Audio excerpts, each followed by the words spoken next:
울산 소유님 댁에서 시작을 하겠습니다. 너무나 대접 잘 받고 배가 불러가지고 소리가 제대로 나올지 모르겠습니다만 우리 찬송 같이 부르도록 하겠습니다. 새벽부터 우리 같이 부릅니다.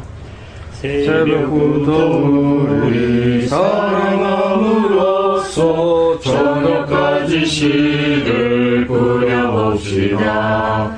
열매 찾아 익어 곡식 거둘 때에 기쁨으로 돈을 거두리로다.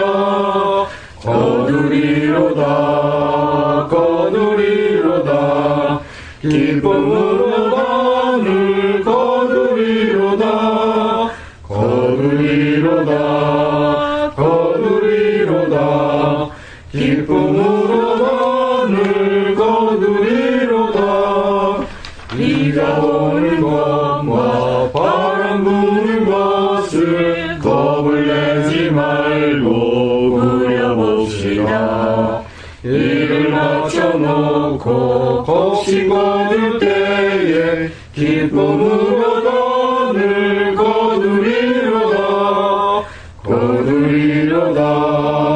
거두리로다. 기쁨으로 돈을 거두리로다. 거두리로다. 거두리로다. 기쁨으로 돈을 거두리로다. 씨를 뿌릴 때에 나지 아니할까 슬퍼하며 심히 애탈지라도 나중 예수께서 칭찬하시리니 기쁨으로 돈을 거두리로다. 거두리로다. 거두리로다. 기쁨으로 돈을 거두리로다. 거두리로다. 거두리로다. 기쁨으로 돈을 거두리로다.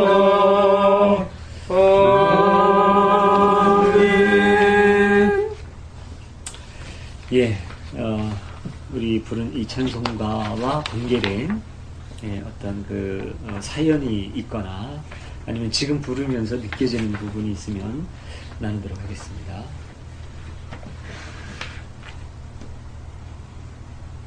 이 찬송 내가 농사 지으면서 느낌과 똑같으네. 네. 작년에도 이제 겨울에 이제 마늘을 심는데 한 번도 심어보지 않다가 이제 마늘을 이제 비싼 돈 주고 사가지고 와서 심긴 심었는데, 네. 이게 추운 겨울에 다 얼어 죽지 않나 해가지고 그냥 소나무가지를 솔잎을 잔뜩 갖다 덮어주고 그랬었거든. 덮어줬는데 바람 한번 부니까 싹 날아가 버린 거야. 이제 다 이제 마늘이 얼어 죽었구나 했더니 곰 되니까 다 올라오더라고. 그래서 여기 보니까 씨를 뿌릴 때는 나지 않을까봐 애타지겠지만 열매 맺고 자라는 거 보니까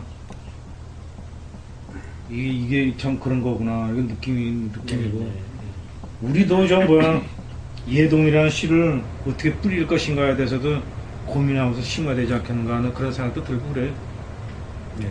근데 문제는 나는 아라님이 가끔 가다가 글 좀 써서 올리세요. 하고 싶은 얘기 있으면 올리지. 왜 자꾸만 전화 걸어서 불평불만 얘기하느냐고 나오는데, 이제 그러는데. 내가 나이가 몇인데, 그래 20대 애들하고 글을 써가지고 논쟁을 하겠냐고. 그건 안 되거든. 뭐든지 하면은 논리적으로 상대를 제압하거나 설득을 해야 되는데, 그게 안 되면은 괜히 말만 꺼내놓고 병신되거든. 근데 이건 씨 뿌리고 농사 짓는 거하고 또 약간 틀린 것 같네요. 네. 한번 그 말씀을 해주시죠. 어떻게 틀린 무슨 울며시 뿌리러 나가는 자는 정령 기쁨으로 그 산을 가지고 돌아오리라. 이런 문제를 보면은 농사하고는 좀 개념이 틀린, 그걸 이용해서 다른 어떤 얘기를 할 수 있는 것 같은 느낌이 드는데. 중요한 점을 보셨습니다. 그게 무엇일까요? 선교잖아요, 선교. 선교? 네, 전도. 선교, 전도 그럴까요? 교리기독교. 이 사람을 이렇게 낚는 뭐 그런 네. 그러니까 지금 우리가 그거 자체가 뭐라 그럴까요? 기존 교회의 논리, 기존 교회의 주장에 상당히 익숙해 있다는 반증이라고 볼 수 있어요. 여기 보면은 밑에 이 찬송가에 대한 어떤 그 주제 표시가 되어 있습니다. 전도와 수요. 이 찬송은 전도와 선교라는 큰 주제에 걸맞는 찬송이에요. 그래서 이제 전도와 선교라고 하는 주제에 연관된 찬송가가 쭉 있죠. 그 중에 이제 하나란 말입니다. 그러니까 우리가 열심히 새벽부터 나가서 저녁까지 씨를 뿌리자. 이건 뭐냐면 열심히 전도하자는 논리하고 그냥 통해요. 교회에서도 그렇게 인식을 하고 찬송가를 편집을 하는 사람도 이거는 여기 이 주제에 맞네. 그래서 전도와 선교라고 하는 주제에 이걸 좀 묶어놨단 말입니다. 근데 요 찬송가가 만들어진 이 가사가 만들어진 어떤 그 재료가 성서 구절일 수도 있고 이 사람의 삶의 자리일 수 있고 그런데 지금 요 찬송가의 경우에는 요 그 찬송가 제목 바로 밑에 있는 시편 120편 6절에서 따왔다고 하는 게 거의 명확합니다. 왜냐하면 그대로 가사에 담겨 있으니까 울며 씨를 뿌리러 나가는 자는 정녕 기쁨으로 그 단을 가지고 돌아오리라 그랬는데 1절 2절 이런 가사들을 보면 바로 내용이 그래요.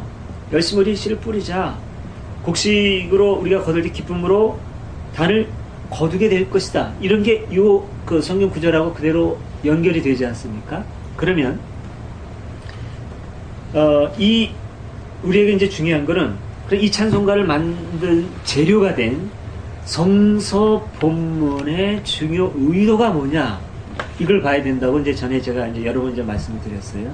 울며 씨를 뿌리러 나가는 자는 정녕 기쁨으로 그 단을 가지고 돌아오리라. 핍박과 고난을 받으면서도 전도에 열심히 있는 사람은 그 열매를 맺게 될 것이다. 이렇게 우리는 이제 딱 전도 이렇게 생각을 하는데 그렇게 생각하지 말라 그랬지요. 지금 여기 내 생각, 내 전제를 가지고 자꾸 성경을 보려고 하지 말고 그거 다 일단 내려놓고 그때 그 사람들이 왜 이런 얘기를 했지? 라고 하는 관점이 중요하다는 말씀은 여러 번 드렸습니다. 지금 시편 120편 6절이에요. 우리는 딱 생각하기를 막연하게 그런 생각 많이 합니다. 시편? 그럼 다윗 이렇게 생각하죠. 아까 저기 초미님도 137편을 갖다가 잠깐 237편이라고 말씀을 하셨다가 이제 137편 하셨는데 시편은 150편까지 있죠. 네. 근데 시편의 후반절로 갈수록 다윗하고 좀 멀어져요. 시편은. 네. 그리고 시편이 다윗 시기에 다윗이 많이 등장하지만 다윗의 이름이 등장하고 다윗이 자신의 시로 얘기한 것조차도 다윗의 시가 아닌 경우가 상당히 많습니다. 그리고 시편은 다윗 시위로부터 몇백 년 지난 다음에 쓰여진 것들이 훨씬 더 많아요. 예. 기원전 2세기, 3세기 요때에 만들어진 것들이 꽤 많습니다. 지금 이 시편 자체가. 이때는 굉장히 이스라엘이 어려웠던 시기, 주변의 어떤 강대국의 문제, 그 다음에 어떤 국가적인 혼란, 나라를 잃어버린 어떤 절망감 이런 것들이 막 쌓여 있었던 시대예요. 이런. 그러니까 여기에서 이 노래를 부르는 시인, 다윗의 이름을 내세운다 할지라도 그 시인의 정황, 삶의 자리는 뭐냐면 오늘날 교회, 전도, 선교 이런 거 없어요.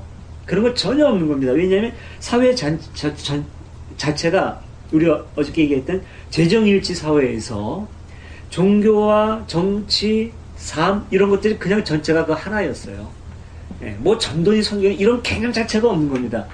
그 개념은 이 종교라는 게 특수 공동체가 돼가지고 사회와 분리됐을 때 종교 공동체를 확장시키려고 하는 조직의 논리가 발생하면서 전도라는 개념이 만들어지는 거지 구약시대에 전도라는 게 어디 있습니까? 이방인하고 유대인하고 딱 구분한 거지. 이 사람들이 고민하고 씨를 뿌리고 이거는 뭐로 하냐면은 우리의 하나님께서 우리가 당하고 있는 민족적인 어떤 고난, 사회적인 이런 아픔이라든가 이런 걸 참아내면서 그래도 하나님의 뜻을 구현하고 하늘에 부끄러움 없이 살려고 하는 그런 의지를 가지고 살아갈 때 그때 맺어진 어떤 열매를 말하는 거죠. 그러니까 이런 점에서 봤을 때 구약이라고 하는 구약의 전반적인 배경이라든가 이게 예수운동으로 넘어오면서도 굉장히 이 사람들은 사회적이에요. 현실적이고 삶이고 이것도 사회와 삶을 구분해서 세상은 죄, 그러니까 교회 나와야 돼, 우리 열심히 가서 씨 뿌리자, 이게 아니고 사회죠. 사회를 존중하고 이 사회, 흔들리는 사회에서 어떻게 내가 바로 설 거냐, 하늘을 우러러 내가 부끄러움 없이 살 거냐, 부끄러움 없는 삶의 씨앗을 우리가 한번 뿌려보자, 하늘을 우러러 부끄러움 없이. 이게 사실은 주라는 거죠. 근데 요게 오늘날 전도로 바뀌어가지고 비사회적으로 나오고, 사회에서의 성실성, 그거는 세상적인 거고, 열심히 복음만 전하고, 얼마나 왜곡된 거냐는 거죠. 그러니까 이런 식의 신앙생활을 하려면 아까 이제 나온 것처럼 진짜 성경을 찢어버리든지, 그러기 아까우면 성경의 종이를 찢는 것이 아니라 성경의 문자에 갇혀있는 틀이라든가 그런 해석의 무리, 이런 걸 우리가 찢어버리고 내용을 바로 우리들이 받아들이는 노력이 필요하지 않나, 이런 생각이 좀 듭니다. 그 단이라는 게 혹시 이 사람들이 그 마음속에서 상정한 다윗이 세운 다윗 솔로몬 왕국을 말하는 건가요? 그렇게까지 생각할 필요는 없고요. 묶어서 이렇게 단을 이렇게 이렇게 묶으면은 나중에는 그걸 한꺼번에 저장으로 하기로 옮겨가기 전까지는 세워서 보관을 하잖아요. 당분간 뉘어놓으면 잘못하면 썩고 그러니까 그냥 그렇게 생각하면 되죠. 다발. 세워서 보관하는. 그러니까 그만큼 많은 풍성한 곡식을 우리가 수확하게 될 것이다. 그냥 단순히 그 얘기죠. 뭐 재단 이런 개념이 아니고. 뭐 재단이나 이런 것이 아니라. 단을 거두리로다. 말씀하실 때 그때 강대국으로부터 당하는 압박과 서름 이렇게 말씀하셨길래. 제가요? 네. 그 당시 상황이에요. 이 시편이 쓰여진 상황. 그러니까 1절만 시편이고 3절 같은 경우에는 이제 그 추가로 거기에 맞춰가지고 한 거네요. 그러니까. 이 작사자가 이렇게 네네네. 덧붙인. 예. 그렇다 할지라도 요 시가 전도를 말하겠느냐. 저는 이제 저는 생각을 많이 달리하는 건데, 그거는 이제 본문에 들어가면서 하죠. 왜냐하면 이 찬송 역시 본문하고의 연계를 생각하면서 이제 선택한 거니까 연결이 많이 됩니다. 자, 넘어가겠습니다. 우리 주님의 기도 같이 드립니다. 하늘에 계신 우리 아버지, 아버지의 이름을 거룩하게 하시며 아버지의 나라가 오게 하시며 아버지의 뜻이 하늘에서와 같이 땅 속에 이루어지게 하소서. 오늘 우리에게 일용할 양식을 주시고 우리가 우리에게 잘못한 사람을 용서하는 것 같이 우리를 용서하여 주시고 우리를 시험에 빠지지 않게 하시고 악에서 구하소서. 나라와 권능과 영광이 영원히 아버지의 것입니다. 아멘. 오늘 성서연구 27번째 시간인데요. 예수님의 그 천국 비유, 여기 비유들이라고 되어 있는데 천국 비유입니다. 이 비유가 마태에 의하면 전부 다 7가지 비유가 나와요. 천국을 이렇게 비유할 수 있다. 그래서 씨 뿌리는 자의 비유가 나오고, 가라지 비유, 겨자씨 비유, 누룩의 비유, 보화의 비유, 진주의 비유, 그물의 비유, 7가지죠. 예. 뭐 연결되는 좀 이제 비슷한 것들이 있습니다. 보화와 진주 뭐 연결이 되겠습니다만 어쨌든 간에 구분해서 따로 말씀하시는 게 7가지예요. 그 중에 가장 유명한 거, 많이 알려져 있고 또 비중 있게 성서 본문에도 비중을 차지하고 있는 게 씨 뿌리는 자의 비유죠. 예, 그래서 한꺼번에 했으면 좋겠는데 너무 분량이 많아서 둘러 나누겠습니다. 그래서 오늘은 씨 뿌리는 자의 비유를 중점적으로 하고, 다음 주에 나머지 6가지 그 비유에 대해서 생각해 보도록 하죠. 중요한 것은 예수님의 이 비유가 전부 다 하느님의 나라 혹은 하늘나라, 천국에 관한 이제 비유라고 하는 걸 염두에 두시고, 오늘은 특히 그 씨 뿌리는 사람의 비유인데 비교적 단순하죠. 전에 비해서. 예, 그래서 이 내용을 한 10분 정도 각자 생각해 보고 그 다음에 나누는 시간을 갖도록 하겠습니다. 자유롭게 시작을 하시죠. 뭐 말씀하고 싶은 뭐 느낀 점이라든가 뭐 질문이라든가. 그러니까 노래 가사에서 시편 말씀하실 때 네. 그때 마케도니아인가요? 언제요? 그 지배자가 알렉산더. 안티오코스인가요? BC 안티오코스, BC 네. 2세기. 그때가- 알렉산더의 후예들이죠. 그때가 다니엘서에서 언급한 멸망에 네. 가져간 곳이 그 세워진 네, 그때 네. 아닌가요? 그렇죠. 근데 그때보다도 이 예수께서 말씀하신 요 때가 더 네. 이스라엘 사람들한테 더 고난이 가중된 때가 아닌가요? 비슷한가요? 이스라엘 로마. 사람들이 체득적으로 느끼는 거는 그렇지는 않아요. 왜냐하면 안티오코스 그때가 안티오코스 에피파네스 때가 아주 굉장히 그 박해가 극렬했던 시기였어요. 예. 그러니까 뭐 이제 뭐 율법책도 발견되면 다 찢어버리고 할례를 하면 할례를 이거 하나님의 명령이죠. 율법이잖아요. 낳은 지 8일 만에 남자애는 할례를 하게 돼 있잖아요. 할례를 하면 아이를 죽여가지고 그 엄마 목에다 걸어놓게 했어요. 그럴 정도로 아주 심하게 박혔어요. 그러니까 유대 문화 자체를 아예 그냥 멸절시키려고 했어요. 그 안티오코스 에피파네스라고 하는 알렉산더의 후예죠. 그 시리아의 그 통치자인데 그냥 시리아가 아니라 그리스의 후예로서의 시리아. 그리스 문화에 대한 우월성을 가지고 그리스 문화로 세상이 하나가 돼야 세상이 행복해지고 아름다워진다라고 하는 생각을 가지고 있는 거죠. 알렉산더처럼. 근데 여기에 가장 반기를 들고 극렬하게 저항하는 민족이 유대 민족이에요. 이 사람들이 있는 한 그 이상을 구현할 수가 없는 거죠. 이거 좋게 말하면. 물론 그 이면에 어떤 통치자의 야욕이라든가 이런 거 있겠죠. 말 안 듣는 놈들 좀 혼내주려고 이런 것도 있지만 겉으로 내세우는 이 사람들의 이념, 이상은 이제 그런 건데 여기에 극렬하게 계속 말 안 듣는 민족, 골치 아픈 민족이 이제 유대 민족인 거죠. 얘네들의 정신적인 주지인, 지주인 이 그 유대교를 흔들어 놔야겠는데 이걸 와해시켜야 되겠는데 그러려면 종교 중심지로 들어가야 될 거 아닙니까? 그래서 예루살렘 성전 한가운데 그 제우스 신의 신상을 세워놓고 돼지를 잡아서 제사를 드리 이게 다 의도적인 거죠. 네. 제우스 신은 이방 신의 대표 아닙니까? 돼지고기는 아주 그 부정한 식물의 대표예요. 근데 이렇게 함으로 해서 저 사람들이 성스럽게 여기는 것들을 와해시키려고 하는 거죠. 그러니까 여기에 대해서 지금 다니엘 같은 사람은 이제 다니엘서의 저자죠. 다니엘서의 저자는 그걸 지적하고 싶은 거죠. 저거 하나님을 대적하는 이건 완전히 악마의 세력이죠. 이거는 신앙인들, 유대 신앙인들 입장에서 볼 때는. 그래서 예, 저 악마의 세력에 굴복하지 말아라. 저 안티오코스 에피파네스 저놈은 예, 아주 극한 악의 상징이다.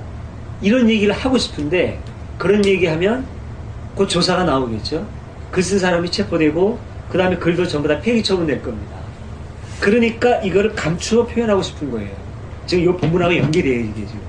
감추어 표현을 해서 다른 사람이 보면 우리하고 상관없는 얘기 같아요.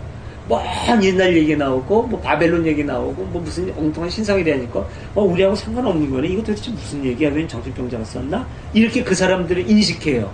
근데 유대인들은 알아요. 그게 무슨 얘기인지. 감추어진 의미를 알아요. 예. 말하자면 하나님께 여기 성경에 나와 있는 것처럼 보고 봐도 알아듣지 못하고 들어도 알아듣지 못하게 글을 쓰는 거예요. 이걸 묵시라 그럽니다. 묵시. 예. 중요한 진리를 감추어 표현하는 거예요. 요한계시록도 그래요.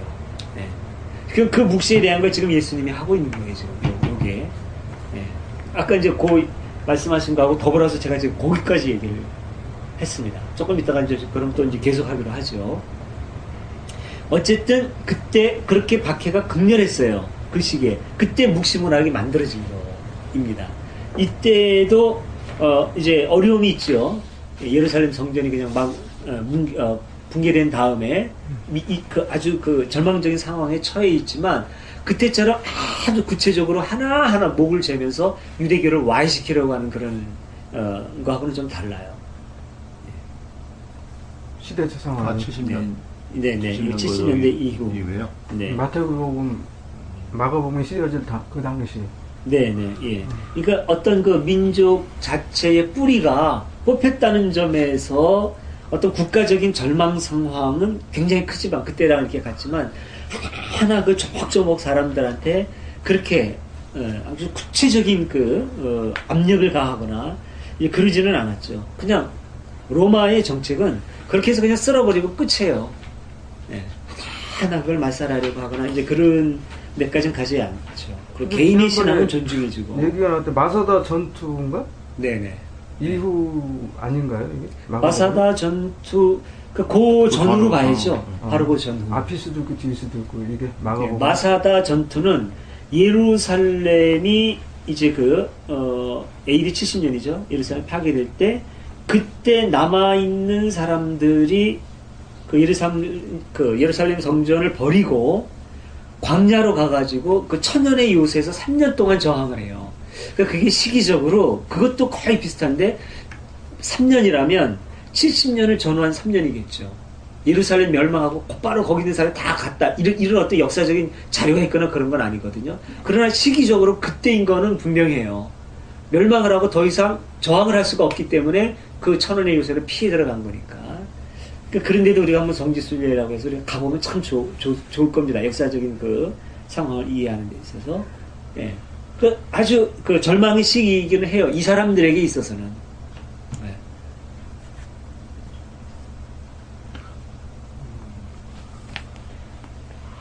근데 이제 그렇게 에피파네스처럼 하려면은 아이와 엄마를 함께 죽이고 이런 식으로 로마가 정책을 쓰지는 않아요.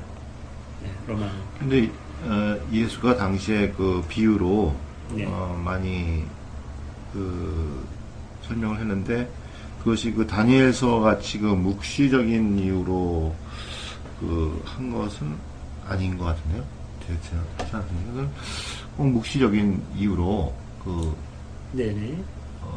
그러니까 다니엘서 작성할 당시는 그리스 사람들이 통치자들이 그 뜻을 갖다가 이해 못하지만 유태인들은 이해하는 네. 그 뜻으로 그런 의도로 작성을 했지만은 복음서를 작성한 것의 비유는 네.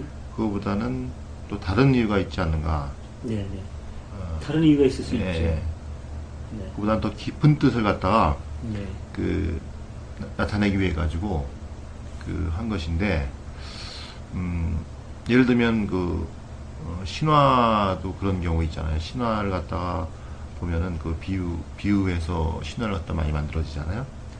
거기도 이제 어떤 하늘나라라든가 아니면 신이라든가 이런 걸 갖다가 얘기를 할 때 말로 표현하기 어려운, 글로 표현하기 어려운 부분, 깊은 부분을 갖다가 비유적으로 함으로써 사람의 신앙의 수준에 따라서 그것을 갖다 깊이를 느낄 수 있도록 하는 목적이 아닌가 하는 저는 개인적으로 생각을 하는데요. 메타포라고 하는. 네, 메타포죠. 네. 네. 근데 이제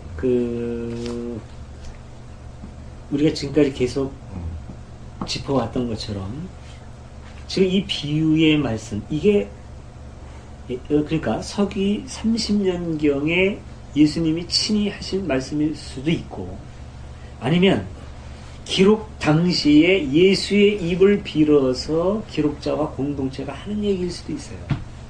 네. 어느 쪽이냐에 따라서 달라질 수 있는 거죠. 네. 근데 그러면 이제 일단은 상황이 그렇다면 양쪽의 가능성을 다 인정해 놓고 볼 필요가 있고 또 양쪽에 AD 30년이건 아니면 70년경이건 간에 그 양쪽에서 우리가 같이 찾아낼 수 있는 어떤 공통분모도 있을 수 있을 겁니다.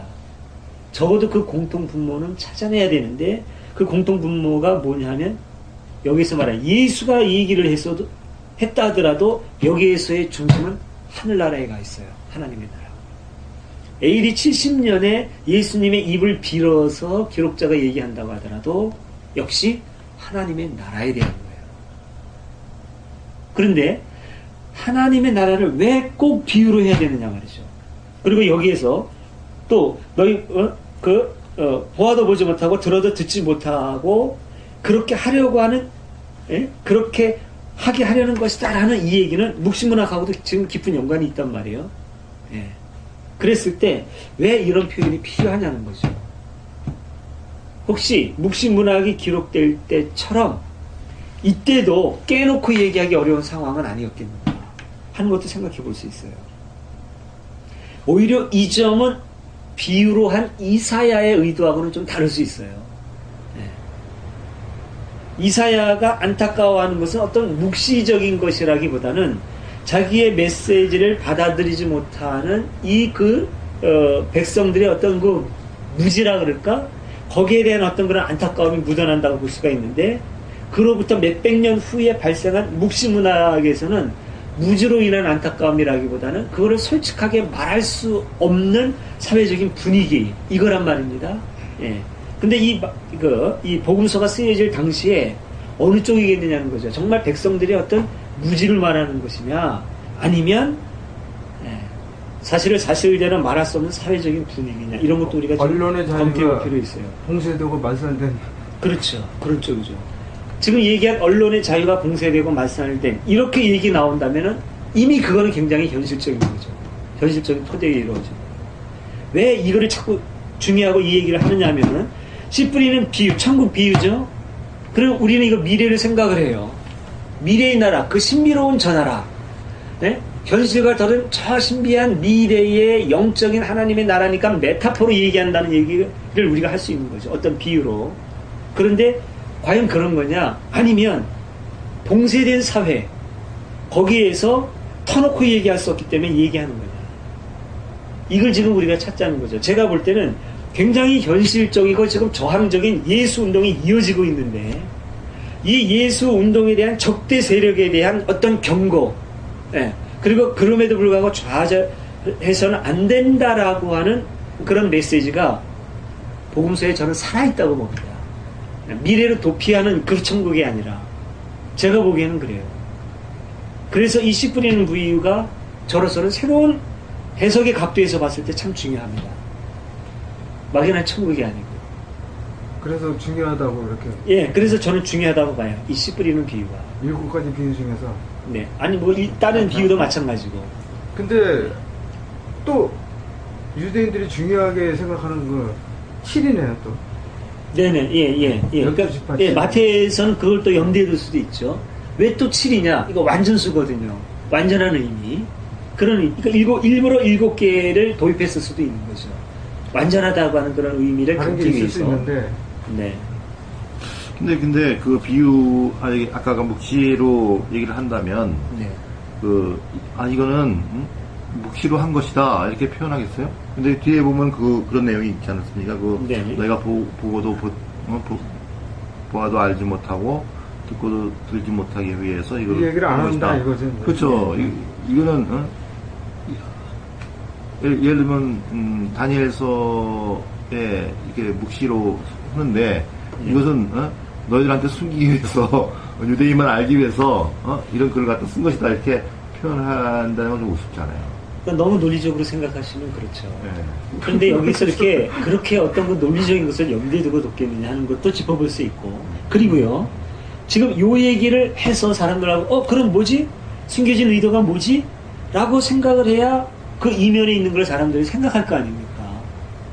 예? 듣는 사람들이에요. 그렇게 봤을 때 여기에서 숨겨진 의미가 뭐지? 라고 하고 들여다봐도 잘 몰라요. 그게 묵시예요. 요한계시록의 대표적인 묵시죠. 아까 다니엘서도 이제 그렇다고 얘기했고, 요한복음의 묵시는 요즘에는 오히려 더 좀 분명해져요. 역사적인 배경이나 이런 것들도 상당히 좀 전에 말한 14만 4천 같은 거는 거의 명확해요. 14만 4천, 12 곱하기 12 곱하기 1000이라고 그랬지 않습니까? 이스라엘의 12지파, 신약의 12사도, 그 구약의 이스라엘 백성이든 새로운 복음의 말씀을 들은 이방인이든 구별하지 않고 하나님의 뜻을 따르는 사람은 무한히 다 구원받는다. 14만 4천이거든요. 꼭 14만 4천이 아니라 666 얼마 그냥 애매했죠. 666이 뭐냐 바코드냐 별 얘기 다 나왔지만 이제 우리는 이렇게 분석을 해서 보면은 명확해지잖아요. 유대인들은 숫자 철학에 굉장히 능통했던 사람이다. 3은 하나님의 수, 4는 사람의 수, 그걸 더한 7은 완전수. 지금 우리도 좀 익숙해졌죠, 이 개념이. 그런데 그 6이라고 하는 숫자는 7에 도달해 가려고 하는, 결코 7이 아니면서, 완전히 아니면서 도달해 가려는 건방지고 교만한 수. 그러니까 사탄을 상징하는 거죠. 근데 그 6이 하나가 아니라 셋씩이나 된단 말이죠. 666. 이건 뭘 의미하느냐? 하나님을 적대하는 극한적인 악의 세력, 로마 황제를 상징하는 거죠. 이런 식으로. 그러니까 탄압했던. 그만큼 계시록도 옛날에 이런 어떤 것들을 우리가 충분히 연구하지 못했을 때는 인식하지 못했지만 연구하면 연구할수록 이 성서라는 책, 성서의 종교, 이 종교는 너무나도 현실적이라는 거죠. 개혁적이고 저항적이고. 그러니까 크로상 같은 사람은 예수를 그냥 체계와 같은 혁명가라고 그렇게 그냥 보는 거죠. 그런 흔적이 너무나 많이 있다는 거예요, 지금. 절대화하고 싶지는 않아요. 이것도 제 시각이고 저만 옳다고 얘기하고 싶지는 않아요. 틀릴 가능성도 일부 남겨두고 싶어요. 그런데 저는 이제 그쪽에 이제 동의하는 그런 입장입니다. 그리고 그렇게 주장할 수 있는 요소가 너무나 많다는 거죠. 지금 시간이 없으니까 제가 좀 빨리 얘기해 볼게요. 우선 왜 이렇게 보는 게 중요하냐. 우선 씨 뿌리는 부위를 한번 보죠. 여기서 중요한 거는 씨 뿌리는 부위, 그러면 옛날 그때 그 상황을 떠나서 오늘날 우리 상황에서 보지 말아야 돼요. 그러면 곱게 됩니다. 예, 누군가와 누가 얘기할 때 예를 들어 저 여자하고 내가 얘기할 때 저 여자가 무슨 얘기하면은 그 얘기를 우선 듣고 나서 얘기를 해야지, 듣지도 않고 나 너 알아, 너하고 30년 살았잖아, 얘기 안 해도 다 알아, 이렇게 얘기하면 대화 안 되는 거예요. 전혀 다른 얘기일 수 있거든요. 일단은 얘기를 들어야 돼요. 어떤 일을 겪었기 때문에 이런 얘기를 할까, 듣고 나서도 틀릴 수가 있겠죠. 자기 감정이 매몰되거나 그랬을 때 나는 이렇게 생각한다고 그 내용을 비판할 수 있는 겁니다. 성서 본문도 마찬가지예요. 일단은 저자의 의도가 뭐냐, 이게 어떤 배경에서 만들어지느냐를 충분히 연구해야 됩니다. 그리고 나서 문제가 있을 때는 성서 자체를 비판하고 들어갈 수 있어요. 우리가 얘기한 것처럼, 예, 그게 어떤 진실에 도달하는 그 과정이라고 그랬죠. 자, 그럼 한번 이제 차분히 생각을 해보죠. 2000년 전에 이 상황에 2000년 전에 팔레스타인 사람들, 이 사람들은 농사를 어떻게 졌나, 그것부터 이제 따지고 들어가야 되는 겁니다. 그렇지 않으면 왜 돌밭이 나오고 왜 가시덤불이 나오는지 이해가 안 가요. 예. 돌밭에다 씨를 뿌리는 미련한 사람이 어디 있습니까? 그렇잖아요? 그러니까 이거를 이해하려면 이때 당시 사람들의 농사법 자체부터 이제 따지고 들어가야 돼요. 농경문화. 예. 그거 안 하고 무조건 씨 뿌리는 자 30배, 60배, 100배. 이거 전도네. 그러니까, 성경 말씀 안 믿고 교회 안 다니는 사람들은 이거 돌밭이고, 이렇게 하면 이거 완전히 실패하고 들어가는 겁니다. 그러니까 이제 이 본문을 놓고 보는 거죠. 이 사람들의 농사법은 우리하고 순서가 거꾸로 되어 있어요. 우리는 땅을 갈죠. 땅을 쭉 갈아가지고 이제 가운데다가 씨를 뿌리고 덮습니다. 이거는 이제 그동안의 오랜 경험을 통해서 개량된 걸 겁니다. 우리나라뿐만 아니라 세계 어디에나 다 그렇게 해요. 요즘. 네, 아프리카 원주민들도 지금 그렇게 합니다. 네, 2000년 동안의 경험이 축적되어 있으니까. 근데 어쨌든 옛날 사람들은 그렇게 하지 않아요. 일단 씨를 뿌리고 보는 겁니다. 씨를 뿌리고, 돌밭에도 그냥 뿌려요. 다 뿌려놓고 그 다음에 갈아 엎습니다, 이거를. 네. 그럼 이제 땅속에 정리하는 거죠. 그럼 일단 다 씨를 뿌리고 이제 이만한 데다 여기서 쭉 씨를 뿌리고 가요. 그리고 여기 이제 돌이 있죠. 가시덤불도 있고. 일단 다 뿌립니다. 갈아 엎을 거니까. 그러면은 그동안에 새가 와서 쪼아먹기도 하고 뭐 이렇게 하겠죠.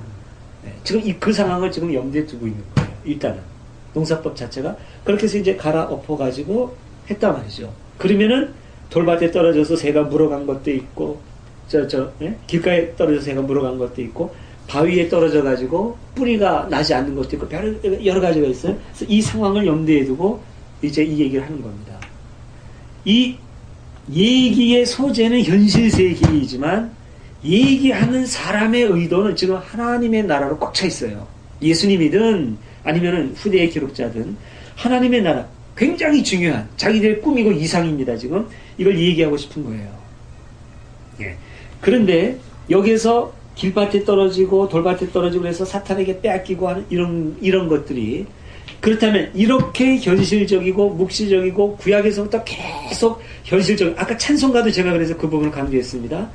현실 개혁적인 사람들, 미래로 도망가지 않아요.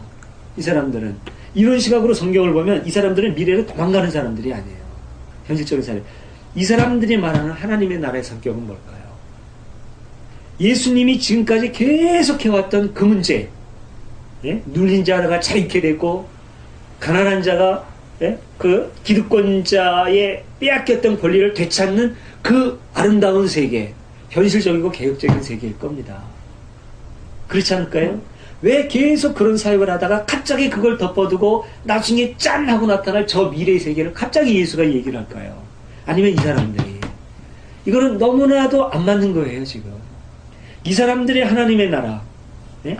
이 사람의 운동은 계속해서 현실적이었다는 거죠. 이 땅이 하나님의 나라, 하나님이 통치하시는 나라, 이거였지 구름이 저 공간적인 하늘나라가 아니었다는 거죠.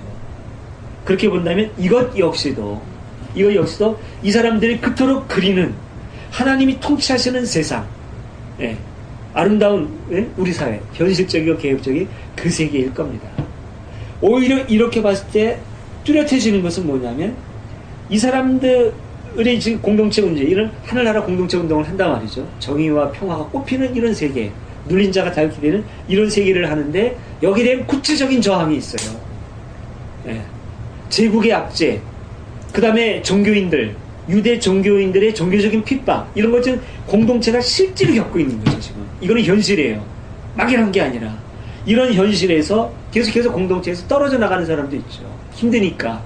예. 어떤 의로운 일을 하다가 이런 사람들에 대해서 이 사람들 안타깝게 이래서는 안 된다. 우리가 여기서 절망해서는 안 된다. 우리는 아름다운 세상을 이루어야 되고 예수께서 우리에게 가르쳐 주신 그 하나님의 나라, 하나님이 통치하시는 정의와 평화의 세계를 만들어가야 되지 않느냐. 억울한 사람 없고 잘 사는 사람 있는 모두가 잘 사는 이런 나라.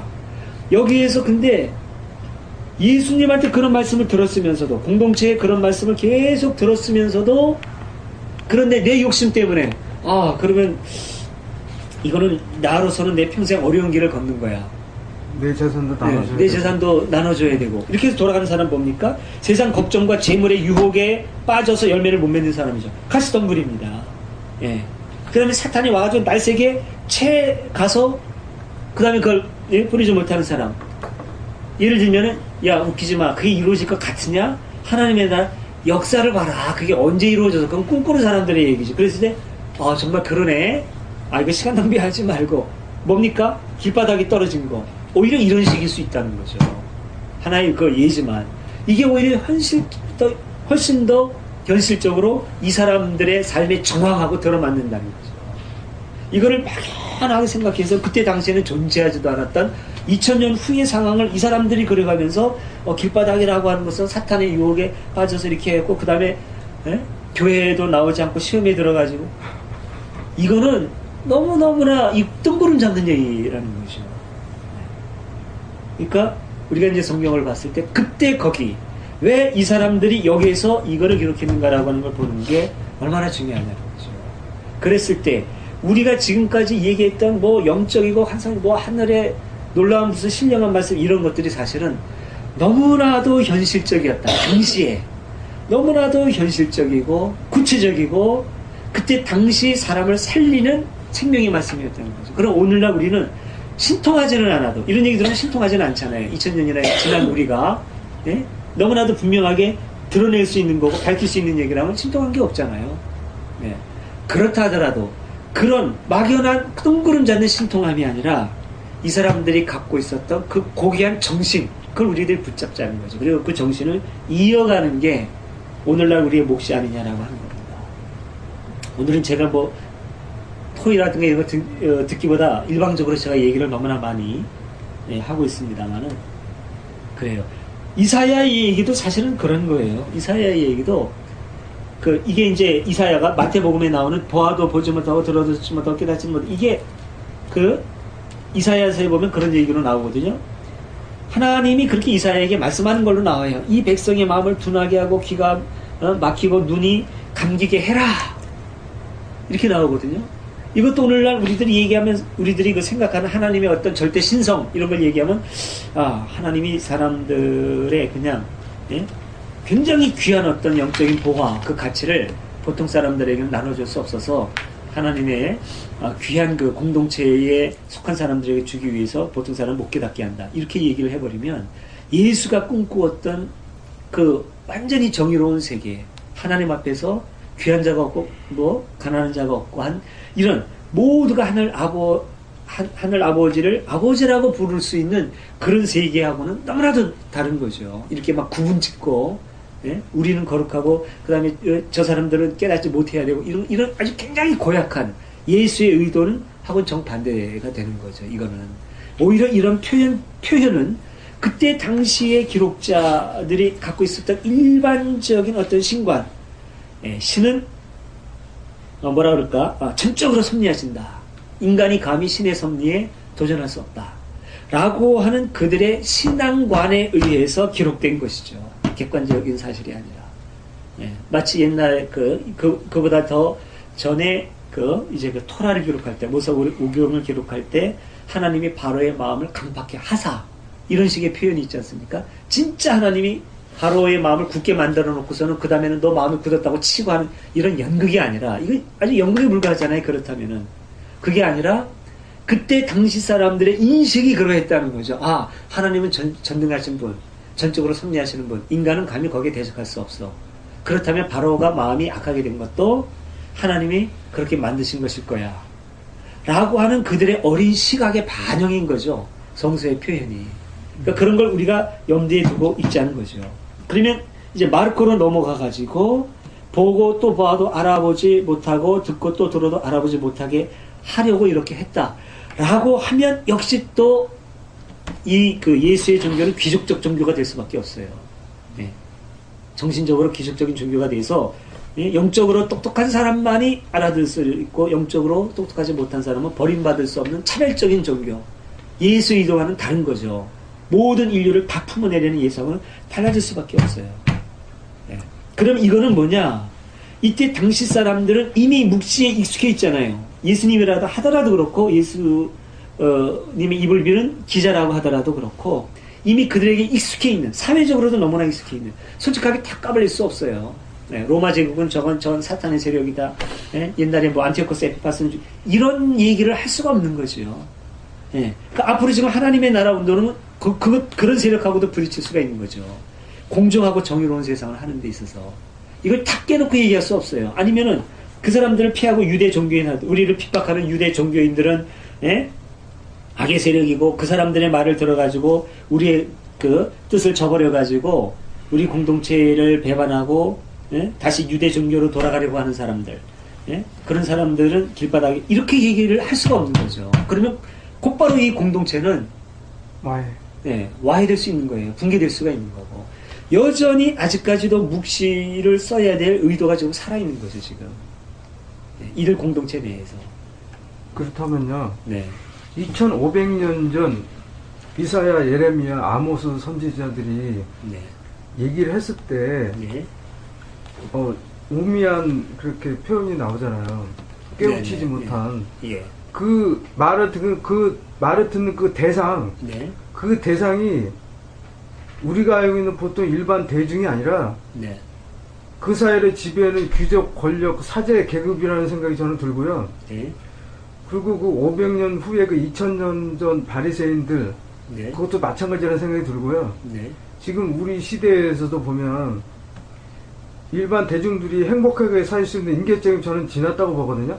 네. 우리 사회 성숙도로 봤을 때. 네. 네. 그리고 국민소득이나 이런 걸 봤을 때 다른 선진국에서 무상 의료나 무상 교육 이런 걸 했을 때가 $10,000 기준으로 실제에서도 $10,000 기준으로 이렇게 시행이 됐는데 우리는 이제 실제에서도 $20,000가 넘어가는 시점이 있어서 저는 그런 걸 봤을 때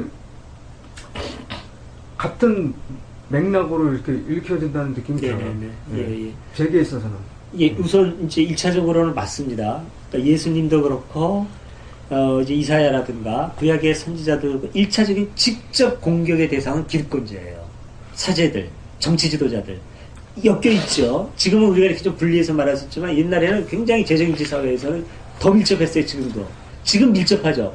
예? 돈 가진 사람하고 정치인하고 교인, 부자교회하고 지금 연결이 되어 있지만 옛날에는 그게 더 일체화된 그런 사회였죠. 거기에서 기득권자에게 향한 어떤 독설과 경고인 것은 맞아요, 1차적으로. 그러나 그건 말은 아닙니다. 그 사람들의 논리에 속아서 그 사람들 편에서 예언자들을 구체적으로 핍박을 하고 죽이려고 하고 돌 던지는 사람들은 대중이에요. 일반적인 대중. 여기에 대한 안타까움의 토로일 수도 있는 거예요, 지금. 보아도, 예? 들어도 듣지 못하고 하는 이 백성들에 대해서 안타까움을 토로하잖아요.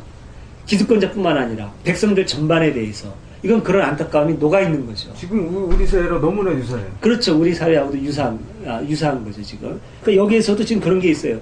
기득권자에게 직접적인 그 독설을 날리기도 하지만 이런 비유 같은 건 대중을 향한 거라고 볼 수 있는 거예요. 오히려. 대중. 니들 깨어 있어야 된다. 길바닥이 되지 마라. 돌밭이 되지 마라. 좋은 땅에 열매를 맺어라. 그래야 이 하나님의 나라가 뜻이 하늘에서 이룬 것처럼 이 땅에서도 이루어질 수 있다. 이런 얘기죠. 그게 30배, 60배, 100배.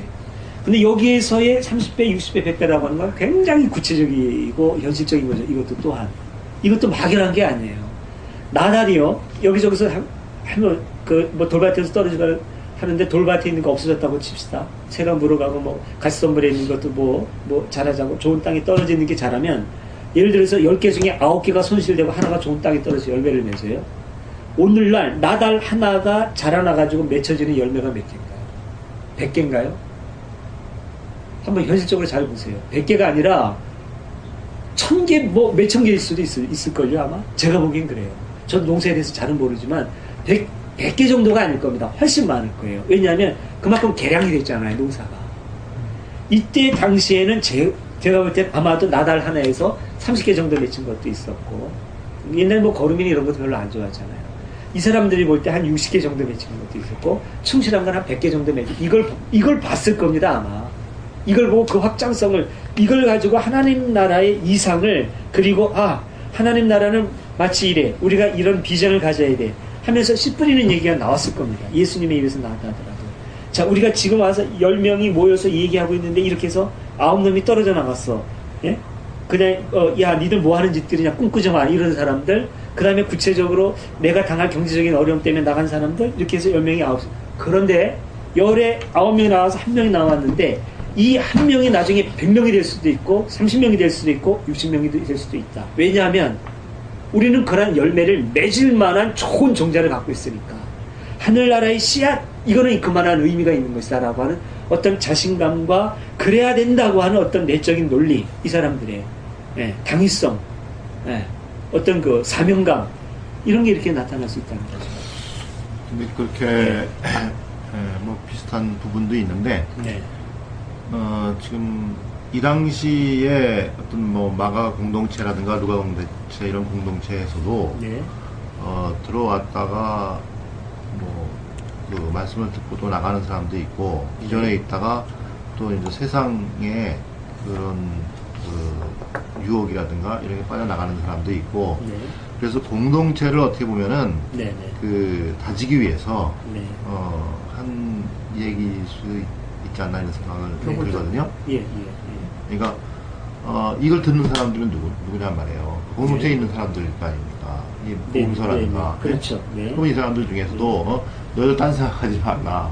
네. 너희들은 네. 좋은 밭이 돼가지고 네. 공동체를 떠나지 말라. 네. 예. 이런 뜻으로 저는 익혀질 수가 있지 않겠느냐. 네네. 아, 네. 그럴 수도 있죠. 근데 이제 중요한 거는요. 우리가 뭐 도도주의, 만만주의 이런 얘기 하잖아요. 이것도 저것도. 네? 이 도도주의가 이게 혼합이고 나쁜 게 아니라, 우리도 좋지만 이웃종교 불교도 훌륭하고, 이렇게 이게 우리만 옳다가 아니라, 그리고 사람이 어떤 일을 할 때 여러 가지 의도를 동시에 갖고 있을 수 있어요. 때로는 이기적인 거, 그러나 좋은 거. 어제 제가 그런 얘기 했습니다. 처음에 예동을 시작할 때 사실 떳떳하지 못한 동기도 있었다. 그러나 그걸 키워나가면 안 되기 때문에 그 다음에 엄격한 기준을 만들게 됐다. 이런 얘기도 했죠. 사람들 사이에는 이게 섞여 있을 수 있는 거예요. 이 사람들도 지금 그런 고민이 있을 겁니다. 그런 고민이 있을 거예요. 우리 공동체 키워야 돼 라고 하는 공동체 이기주의도 있을 거죠. 근데 이 공동체는 어떤 공동체냐면 예수의 이상을 품고 있는 공동체예요. 하늘나라를 이루려고 하는 공동체. 섞여 있고 녹아 있지 않겠습니까? 아무래도 여기에 순수한 것만 있거나 불순한 것만 있거나 이거는 아닐 겁니다. 사람 사는 사회거든요. 그러니까 성서를 볼 때도 우리가 그것도 같이 보는 게 참 중요해. 이 사람들도 사람 사는 사회였고. 그러니까 그런 불순한 의도 같은 거 밝혀내는 거는 중요한 의도, 그건 굉장히 중요하죠. 그래서 그런 것들은, 이런 불순한 의도는 우리가 덜어내자. 우리가 이걸 따라서는 안 된다. 그러나 이 사람들이 품고 있었던 이상, 이걸 우리들이 이어가자. 이런 식으로 돼야 된다는 거죠. 근데 이상이 여기 뭐 어떤 뜻으로 이상해요? 이상보다는 좀 아까 제가 얘기했던 네. 그런 뜻이 좀 강하지 않느냐. 공동체 이기주의. 그러니까 우리 지금 공동체가 네네. 지금 이 땅에서 하나님 나라를 갖다가 네, 이루기 네. 위한 공동체인데 네. 그 진리를 깨닫지 못하고 네. 열매도 맺지 못하고 떠나거나. 떠나는 사람들이 있는데 네네. 그런 사람들을 있지만 너희들은 떠나지 말고 바로 네. 공동체를 통해서 하나님 나라를 이뤄라. 네. 네. 뭐 이런 그 불순한 의도만은 아니라는 거죠. 좋은 뜻이죠. 그 공동체, 자기 공동체를 위한 이기적인 의도가 섞여 있다고 하더라도 이 사람이 품고 있는 꿈, 이런 것들이 우리 여기서 좀 한탕해서 돈 좀 벌어보자. 다들 부자 되보자. 이게 아니잖아요. 그건 아니죠. 하나님 나라를 이루자. 그러니까 그런 게 같이 녹아 있을 수 있다는 거죠. 사람들이니까. 네. 그래서 그 당시 노예계급이나 네. 절대 수용할 수 없는 그 네. 대상자들과 같이 용해가 됐었나요? 그렇게 봐야죠. 그렇게 봐야죠. 예. 그런 시도가 많이 있잖아요. 바울 때도 그렇고. 그러니까 바울의 얘기에 보면은 종이, 예? 그냥 그대로 뭐죠? 그러니까 부자하고 이제 그냥 친구가 돼 이런 것도 오네시모라든가 이런 거. 오네시모 지금 뭐 어느 게 바울 서신이냐 의심은 받지만 어쨌든 기독교 공동체 내에서 형성된 그런 관계를 보면 이방인과 유대인이 화해하고, 예. 가진 자와 못 가진 자가 화해하고, 종과 주인이 친구가 되고 이런 현상들은 나타나잖아요. 이건 놓치지 말아야 될 기독교 정신인 거죠, 이런 것들이. 지금 와서는 이게 당연한 게 됐고. 그러니까 지금 와서 당연하게 된 것도 그 당시 성서에 이런 운동이 있었기 때문에 가능했다. 가능했다고 저는 보는 거예요. 서구 사회가 지금 어쨌든 간에 나쁜 짓도 많이 하고 사람도 많이 죽였지만 그 사람들의 그 기둥은 둘이거든요. 뿌리는 둘이에요. 그리스 문화하고 성서 문화입니다. 기독교 문화입니다. 서구 사람들의 두 뿌리는 누가 뭐래도 그리스 철학하고, 예, 그 헬레니즘하고 헤브라이즘이에요, 결국은. 예. 근데 이 두 가지가 지금의 서구 문명을 이제 어느 완성이라고 표현할 수는 없지만 이만큼이라도 지금 만들어냈는데 그 중에는 성서적인 가치관이 굉장히 크게 작동을 한 건 사실이죠. 그런 점에서 기독교는 껍질은 분길했지만 서구에서 껍질은 분길했지만 교회는 쇠하여 가지만 정신이 아직까지도 살아있다고 보는 거죠. 저는 오히려 사회 속으로 스며들어가지고 알맹이는 기독교인. 네, 우리도 그쪽으로 저는 가야 된다고 보고 있는 거고 그 정신을 이어가야 된다고 보는 거죠. 근데 그만큼 그 유럽인들이 미국인들보다 훨씬 더 많이 피를 흘리게 한 업보가 너무 많잖아요. 수백 년 동안. 그리고 물론 이제 지금도 역사가 현재 바뀌니까. 중국인 노동자들이 저임금을 받은 그것 때문에 노르웨이 사람들이 자전거를 싼 가격으로 구입을 해서 편하게 생활할 수 있는 것도 지금도 현재 빚어지고 있잖아요. 아프리카. 그 아직 동남아시아. 완성되지 않은 거죠. 그래서 아직도 하나님의 나라는 already 진행형?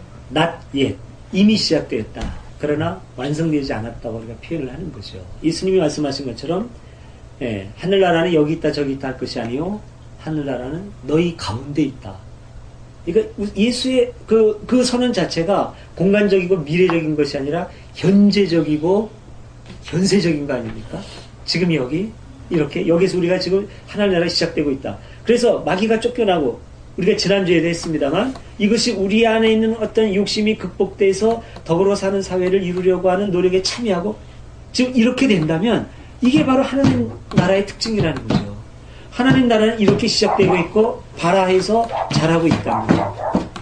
그러나 완성되지 않았다. 아직도 여전히 불평등이 있고 부조화가 있고 어떤 기득권자의 없는 자에 대한 가해가 있고 계속 이렇게 남아있다는 거죠. 그러니까 여전히 완성되지 않은 이 하나님의 나라에서 예수 운동을 해나가는 사람들의 역할은 필요하다는 거죠. 그게 이제 정신과 예수 운동을 이어가야 할 우리 기독교인들의 역할이라고 볼 수 있는 거고, 진보교회가 그렇게 하는 거는 참 가치 있고 의미 있는 일이라고 인정을 하는 거고 박수도 쳐줘야 되는 거고, 다만 그걸 가로막는 교리 기독교의 뭐라 그럴까요? 또 다른 횡포에 대해서 침묵하는 거는 안타깝다는 거고, 그러니까 우리는 다른 진보교회에서 하지 않는 혹은 못하는 그쪽 부분에 좀 집중해보자는 거고, 우리는 이쪽으로 이제 역시 하나님 나라 운동에 이제 참여해가는 거고, 이게 이제 제가 얘기하는 예동의 존재 이유고 목적이고 제가 해석하는 예수 정신이고 예수 운동이고 이제 그렇다는 겁니다. 네. 저는 그렇게 보는 거고, 다만 제 시각을 절대화하고 싶지는 않고. 그래서 여기 보면 누가복음에 이제 참 이건 특이하게 보면은 그 설명이 있단 말이에요. 비유에 대해서. 누가복음에 말씀하신 이유. 마지막에 보면은 네. 씨가 좋은 땅에 떨어져 있다는 것은 바르고 착한 마음으로 말씀을 듣고 간직하여 꾸준히 열매를 맺는 사람들을 두고 하는 말이다. 네. 그러니까 너희들도 꾸준히 그 공동체에 참여해가지고 네. 그 열매를 맺도록 하라. 네. 근데 이제 그 앞에는 나와 있지만은 거기에는 30배, 60배, 100배가 안 나와 있어요. 네. 근데 마르코하고 마테오 복음에는 설명에도 보면 뭐 순서는 바뀌었지만은 네. 바뀐 이유는 모르겠어요. 근데 네. 30배, 60배, 100배의 열매를 맺는다. 그거는 그러니까 100배. 사람에 따라서 30배 맺는 사람도 있고 60배 맺는 사람도 있고 네. 또 어떤 사람들은 또 많이 100배 맺는 사람도 있는데 하여튼 열매를 맺는 너희들이 되라. 공동체에 남아서 네. 떠나지 말고. 네. 근데 그 뒤에 다음에 또 배우겠지만 여기 보면 저 보아 밭에 숨겨둔 보아에 대한 비유가 또 나온단 말이에요. 예. 그래서 공동체가 이렇게 굉장히 귀한 것을 너희들이 깨닫는 사람이면은 모든 걸 갖다가 재산을 다 팔아가지고 그 밭을 사지 않겠느냐 이렇게 그 비유 아닙니까? 네네. 예. 예. 보아가 있다는 걸. 네네. 그러니까 어떤 사람들은 그러면 이제 이 당시에 그 가지고 있던 뭐 집이라든가 이런 걸 다 팔아가지고 공동체로 들어온 사람도 있을 수 있고. 있을 수 그래. 있죠. 네, 그런 비유가 아닌가. 네. 그 공동체에 대한 네네. 그런 생각이. 예. 좀 그러니까 만약에 공동체에서 그걸 노리고 얘기했다면은 그때는 그 공동체까지도 비판하고 들어가야 되죠. 네. 그때는. 아니, 뭐 비판할 것은 아니죠.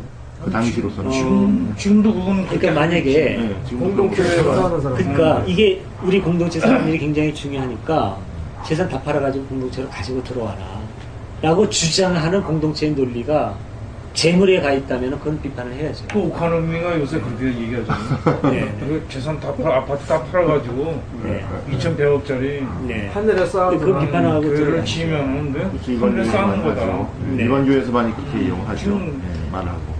근데 이제 거기에서 이 보화의 진주가 그것이 아니라 너의 갖고 있는 재산으로 가장 의미 있는 일에 쓸 수 있도록 네 삶의 우선순위를 하나님 나라에 놓으라 라고 하는 얘기를 하면 받아들일 수 있는 거죠. 그리고 그 돈에 대해서 그 하나님 나라에 자기가 쓴다고 하는 것도 교회가 아니라 이 공동체의 강제납부가 아니라 본인의 어떤 의도에 의해서 자기가 의미를 해가지고 자발적으로 그렇게 한다면 또 그것도 이제 받아들일 수는 있어요. 근데 어쨌든 공동체가 그걸 노리고 돈을 노리고 이렇게 하면 돈 들어오겠네? 라고 해서 그 논리를 사용한다면 그건 아주 고약하다는 거죠. 둘러치고 맺히고 말은 비슷한 것 지금도 같아도 그렇게 쓰면 뭐 그러니까 교회가 한국 교회가 그런 짓을 많이 하고 지금 있죠. 사람들 갖다가 너는 30배짜리, 너는 60배짜리, 너는 100배짜리야. 근데 사람을 차별화시키고 네. 또 특권화시킨 게 여기 헌금의 보면은 액수에 따라. 그 마태복음에 그 보면은 예수께서 이렇게 대답하죠. 너희는 하늘나라의 신비를 알 수 있는 특권을 받았지만 다른 사람들은 받지 못하였다. 예, 그러니까요. 제가 여기서 한마디만 더 할게요. 그 예동에도 현실적으로 그런 문제는 있죠. 예? 뭔가 뜻깊은 일을 하고 싶고 뜻깊은 일을 하려면 돈이 필요하니까 어떻게 좀 우리 교우님들이 이건 좀 너무하지 않느냐. 아무리 우리가 자유롭게 하더라도 좀 참여할 수 있게 뭔가 만들어주자. 뭔가 좀 예? 재정거리에 대해서 좀 크게 뭐 어떤 방안 없겠니 이런 생각을 아예 하지 마세요. 그거는 완전히 정말 자유롭게 우리가 뜻이 있으면은 언젠가는 느껴서 시기적으로 늦더라도 자율적으로 참여해서 하면 좋은 거고 안 하면 얼마든지 돈 없어도 할 수 있습니다. 지금 세상에. 전 그렇게 생각해요. 자본주의 사회지만 인터넷이 있기 때문에 공간 없으면 왜 못해요? 여기서만 해야 되나 했고 예? 누군가가 돈을 내가지고 뭐 사실 어제 저녁부터 잘 먹었지만 이래야만 모일 수 있는 건 아니잖아요. 우리 주머니에서 5,000원씩 이렇게 털어가지고 그걸 정 없는 사람은 그때 바로 우리 공동체에 이 재정에서 지원을 해가지고 모임 가질 수 있잖아요. 얼마든지. 그리고 뭐 연간 예산 이런 거 필요 없고 그런 걸 자꾸 짜니까 돈이 필요해지는 거잖아요. 그러니까 연간 예산 아예 그런 거 없는 이유도 그런 거 짜지 말고 그야말로 진짜 하나님께 맡기자는 거죠. 자꾸 짜가지고. 하나님께 맡기자는 거는 순리에 맡기자는 거예요. 그래가지고 들어오면 그거 가지고 그대로 해요. 50% 예? 아까 30% 우리 안에 있는 교우들 10% 인건비 10% 운영비 하면 되잖아요. 문제될 게 뭐가 있어요. 그래서 안 짰어요? 예, 그러니까 우리는 이제 그런 거 짜지 말고 예산하고. 돈에 대한 스트레스 다 버리고 장소 스트레스 뭐 그러면은 편하죠. 그냥 행복하게 신나게 신앙생활 하다가 1년 예산안을 예, 통과시키겠습니다. 가면 안녕하세요. 그러니까 이게 동아리죠. 예수 동아리. 가상 카메라 하나. 예수 동아리입니다. 이게. 인터넷으로 가상. 그러니까 교회는 제 생각엔 그래요. 교회는 동아리가 돼야 되고. 동아리는 자유롭잖아요. 언제든지 나오다가 나 재미없어 그만둘래. 그만둬야죠. 전 그렇게 생각합니다. 지금 저기 이제 동영상으로 나가도 전 그렇게 얘기하고 싶어요. 교회 나가기 싫으면 나가지 마세요. 왜 나갑니까? 교회는 내 행복을 위해서 존재하는 건데. 네? 무서워서 나중에 벌 받을까봐. 그러면 그렇게 믿는 사람이 하나님은 그 정도밖에 안 되네? 그 정도 수준밖에 안 되는 하나님을 믿어요? 째째하게. 네? 유상태보다도 못한 하나님이네, 그거. 그러려면 차라리 유상태를 믿으시오. 난 이렇게 말하고 싶어요. 안 믿는다고 해서 교회 안 나가고 있는데서 벌 내주는 그런 쪼잔한 하나님 믿어서 뭐 하는 겁니까? 우리 하나님이 그 정도밖에 안 돼요? 그 죽이라는 거죠, 그 하나님. 내가 만든, 교회가 만드는 그 쪼잔한 하나님 죽이지 않으면 우리 참 하나님 못 만나는 거니까 그렇게 하자는 거죠. 자유롭게, 신나게. 그래서 교회는 동아리가 돼야 됩니다. 철저하게 인간의 행복을 위한 수단. 나 행복하게 하지 못하면 떠나버리세요. 예. 전 그게 진정한 교회라고 봅니다. 그래서 예수 동아리인데 예수 동아리 교회예요. 예. 교회가 동아리가 돼야 되고.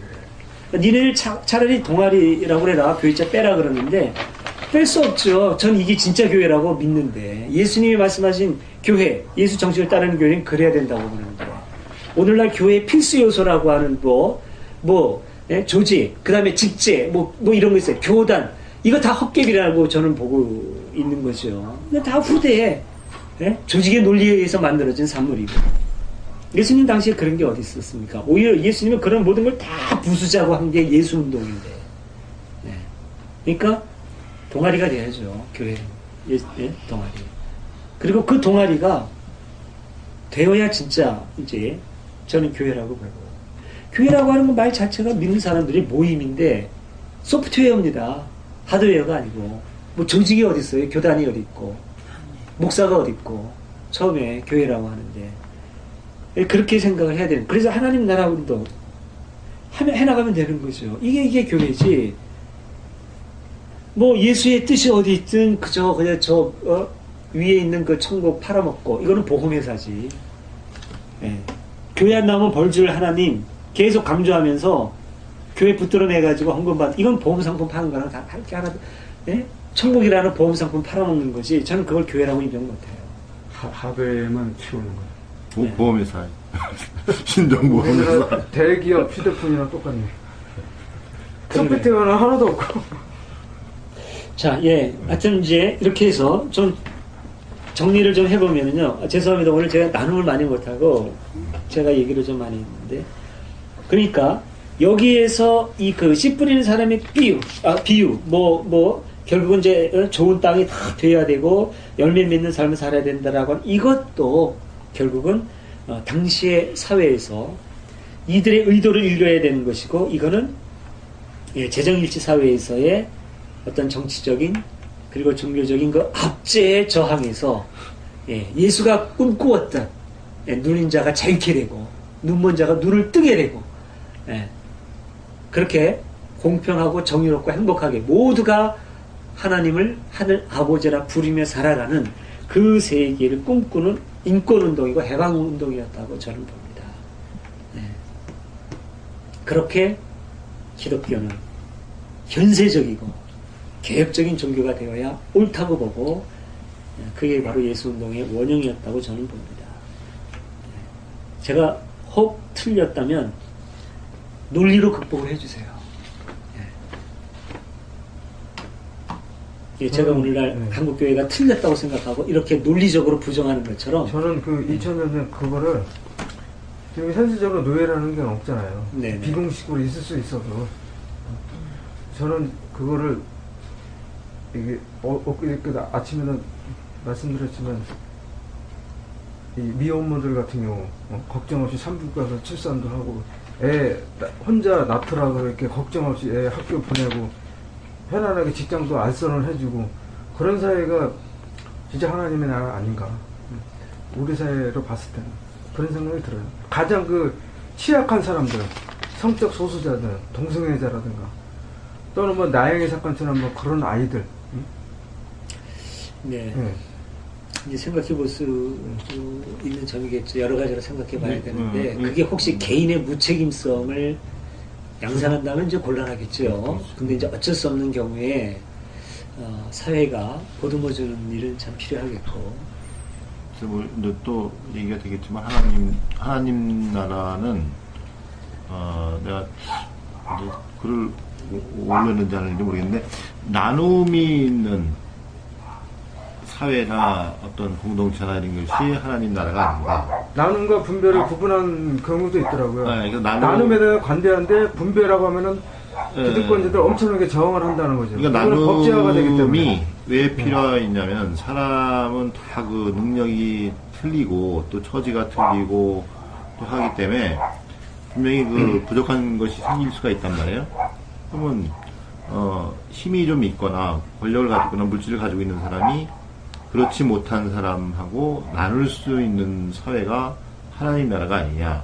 현대에서 볼 때는 서구 사회민주주의가 법제화시키고. 유사한 사회 체제상으로 그 좀 비슷하게 시스템. 가고 있지 않느냐.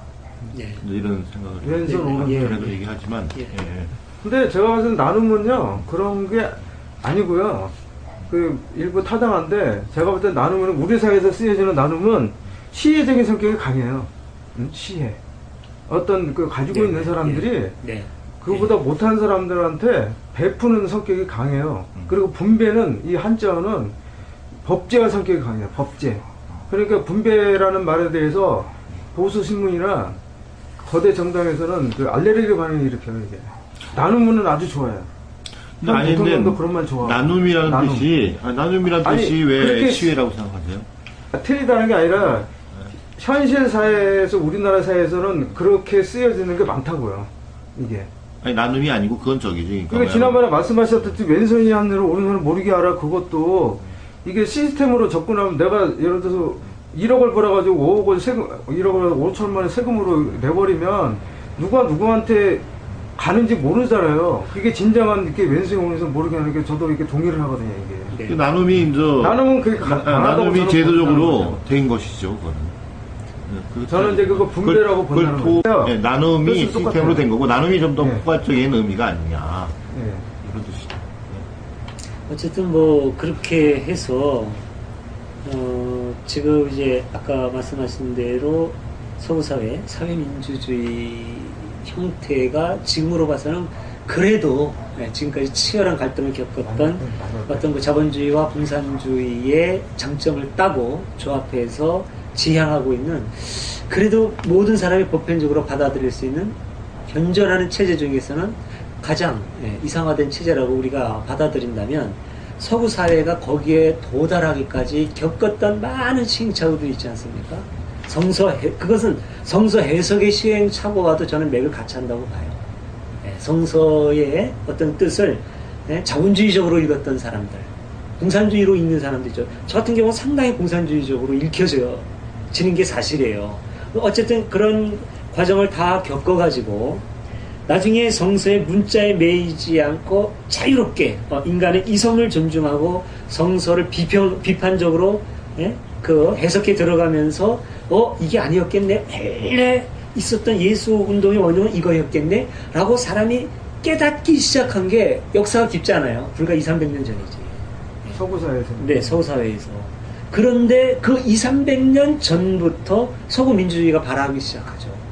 예, 그 전까지는 말할 수 없는 그냥 그 서구 세계가 힘을 가지고 세계 폭력을 저질렀다고 한다면 그 다음에는 반성과 정화의 시기라고 볼 수 있는 거죠.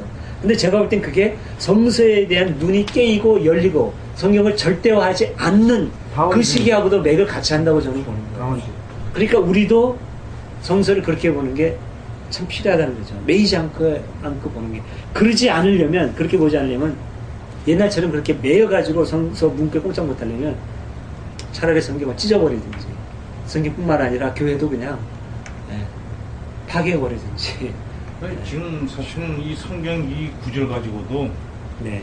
지금 씨 뿌리는 구절 가지고도 이 교회가 교인들을 갖다가 우민화하면서 그 차별화시키고 또 심지어 심리적으로 큰 불안감을 심어주는 그런 거로 이걸 아주 사용 많이 해요. 그렇죠.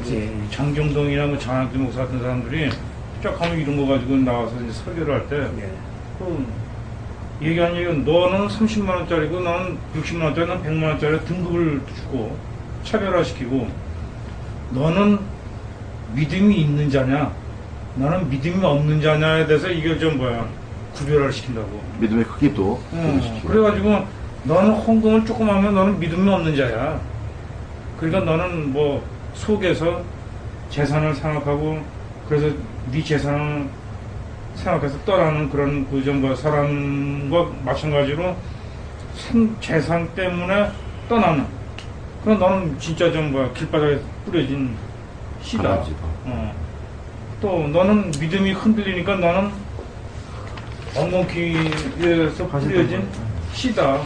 그러면서 그 사람의 본질을 갖다가 거기다가 심어주니까 이 성경을 가지고 지금 목사님처럼 이렇게 얘기하는 정신적인 면에서 얘기하고 이해시키는 목사 한 사람도 없어요. 전부 다 그런 식으로 하죠. 이걸 그래 단지 씨를 뿌려서 소득을 갖는, 그 소득을 갖는데 소득을 갖고 또 내가 낼 때 얼마를 내느냐. 너는 그래도 많이 내니까 너는 장로다. 너는 조금 내니까 안수 집사만 해라. 뭐 이런 식으로. 그러니까 사람마다 차별화시킨다고. 기여도에 따라. 그러니까 성경이 우리 모든 교인들한테, 오늘날 기독교인들한테 주는 그 영향이라는 게 그렇단 말이에요. 이런 식으로 지금 하고 있기 때문에 지금 조금 아까 그 종교다원주의에 대해서 얘기했지만 일반적으로 교회에서 종교다원주의라는 얘기가 나오면 그건 완전히 이단이야. 그렇죠. 예. 바로 이단이야. 가짜만 나오면 이단. 가짜가 나와도 그냥 난리를 쳐. 근데 예양 카페에서 내가 한참 그것 때문에 싸웠는데, 네. 아니, 종교다원주의가 너네 할아버지를 때려 죽였냐, 너네 아버지를 때려 죽였냐고 내가 아주 직설적으로 이제 공격을 하거든. 그러면 나보고 이제 안티 기질이 좀 있다고 그러는데, 거의 철전지 원수처럼 생각해. 왜? 그 사탄의 종자다 이거야. 사탄의 종자. 그 사탄이야. 다 하다가 다니엘 그죠? 네네네네. 그러니까 나는 항상 이 성경책을 보면서 그냥 액면 그대로 그냥 대체적으로 현실적으로 읽어버리고 그냥 끝나는 거냐, 또는 목사님처럼 그런 그 시대 정신적인 상황에서 그걸 읽고 분석하면서 받아들여야 되는 거냐. 이것도 상당히 나에게는 짐이 되는 거는, 이게 다만 시대 정신적인 상황으로 어떤 받아들여가지고 그걸 느끼게 되면은 성경 전부를 그렇게 생각한다고 하면 성경이라는 거 그 자체가 이제 단지 우리가 이 사람들이 그건 사실이지만 네. 사람들이 쓴 그냥 하나의 작품이다, 줄거리다, 이 얘기이고, 텍스트에 불과할 뿐이다. 우리는 적어도 성경을 하나님의 말씀이다 하고 받아들이고 가지고 있을 때만 성경을 가지고 어떤 위안을 느낄 수가 있고 어떤 절대적인 가치를 가질 수가 있는데, 이게 이제 지금까지 교육받고 세뇌받아온 교인들의 네. 기분 아닙니까? 예. 지금 내가 이제 그 기분에서 크게 흔들리지도 못하고 탈피하지도 못하면서도, 그러면서도 맨날 이제 반발하거든. 그거 아닌데 말이야, 이거 전부 다 사기치는다. 그거 아닌데 이것들이 전부 사람을 현혹한다. 이게 옥인 줄 알고 들고 다녔는데 똥이야? 알고 보니까 돌이야? 똥? 아니, 이러잖아. 그런 사람을 이거 믿음으로 볼 때 아쉬워. 별로 대단치 않은 친구는 성경 가방에다 들고 다니고, 아주 또 가까운 사람은 좀 이렇게 끼고 다니고, 아주 열심히 잘 믿는 사람은 이렇게 가슴에 안보다 이렇게 안고, 이렇게. 요새 목사들은 다 신방 다닐 안고 때 다니네. 가방 들고 다니는 게 아니라 이게 성경을 다 이렇게 하고 다닌단 말이야. 그거를 그렇게 가르치니까 그게 문제란 말입니다. 예.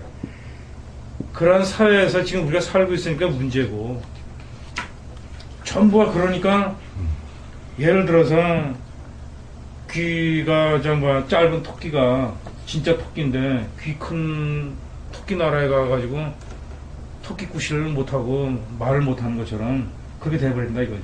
우리가 그건 진짜고 우리가 참 예수 정신을 바라보면서 가고 있는데도 불구하고 남들이 우리를 갖다가 뭐라냐면 쟤네들은 이제 이단이야, 저 별종이야 이렇게 얘기한단 말이에요.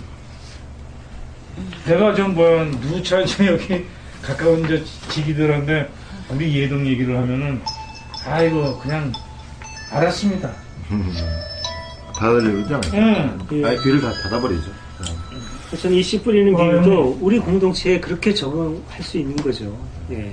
그럼 또 예. 계속 그러니까 우리가 지금 현실적으로는 현실교회에서 어려움이 있다 하더라도, 계속해서 이제 부딪혀가면서 씨를 뿌리는 거죠. 예. 씨를 계속 뿌려가면서 대화를 하는 거죠. 그래서 나중에 이게 60배, 100배 열매 맺지 말라는 것도 없는 거고, 그 열매도 뭐 어떤 그 물질적인 열매가 아니라 그로 말미암아서 어떤 교회가 정말 예수의 원래 의도로 돌아올 수 있다면 좋은 거죠.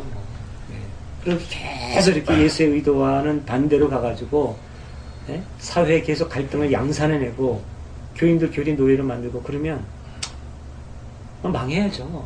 그럼 뭐 하는 데 쓰겠습니까? 사람에게 해로운 종교는 없어져야지.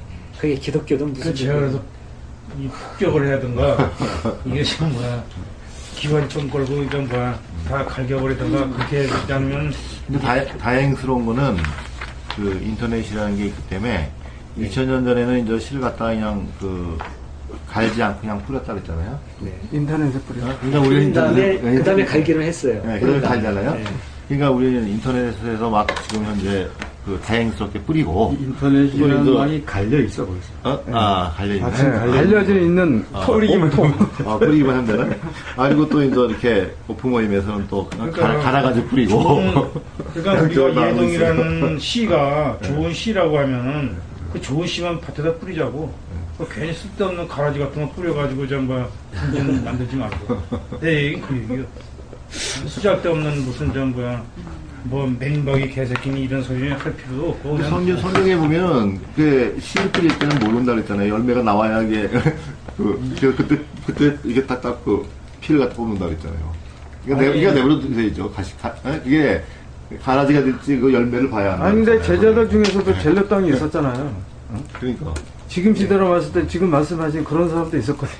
이런 사람이 있고 저런 사람이 있고. 그 농사를 어떻게 유대 사람들은 어떻게 졌냐면 노새 똥구멍에다가 엉덩이에다가 씨를 이제 자루를 붙들어 매놓고 구멍 뚫고 놓고 나서는 그냥 노새 몰고 그냥 쭉 갔다가 또 왔다 이러면 이게 왔다 갔다 씨가 뿌려지는 거야.